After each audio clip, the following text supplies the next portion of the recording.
চরিলাম বিধানসভার জনজাতি অধ্যুষিত Rangmala RS colony JB school দীর্ঘদিন ধরে চরম পরিকাঠামোগত সংকট চলছে।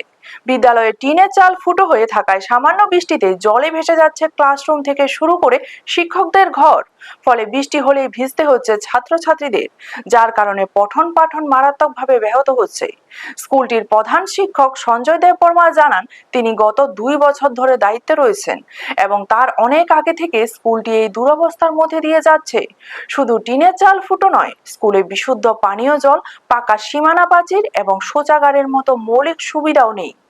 এই সব সমস্যার কারণে ছাত্রছাত্রীরা স্কুলে আসতে আগ্রহ হারাচ্ছে, যার ফলে বর্তমানে সেখানে শিক্ষার্থীদের সংখ্যা কমে দাঁড়িয়েছে মাত্র 5 জনে।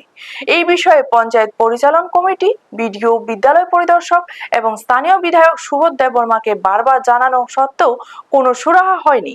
এলাকাবাসীদের অভিযোগ, চরিলাম এলাকার রাস্তাঘাট, শিক্ষা, স্বাস্থ্য ও পানীয় জলের সমস্যা সমাধানের প্রতিশ্রুতি দিয়ে সুবোধ দেববর্মা বিজয়ী হয়েছিলেন, কিন্তু ভোটের পর তিনি জনজাতি অধ্যুষিত এই এলাকার সমস্যাগুলোর কথা ভুলেই গেছেন।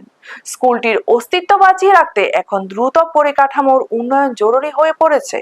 ব্যুরো রিপোর্ট, নিউজ তৎকাল 24।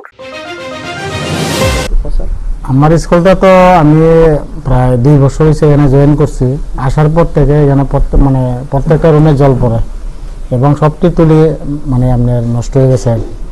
তো আমি এই ব্যাপারে আমরা তো স্কুল থেকে ফান্ড খুব কম আয়ে ISও জানাইছি লিখিতভাবে এবং ব্লকেও জানাইছি বিডিওর কাছে এবং আমাদের লোকাল যে পঞ্চায়েত বডি আছে ডিসি ভিলেজ কমিটি স্যারও জানাইছি, কিন্তু সবাই আয়া দেখছে, কইছে কইরা দিমু, কিন্তু আজকে 2 বছর হয়ে গেছে কিন্তু তারা করতেছে না।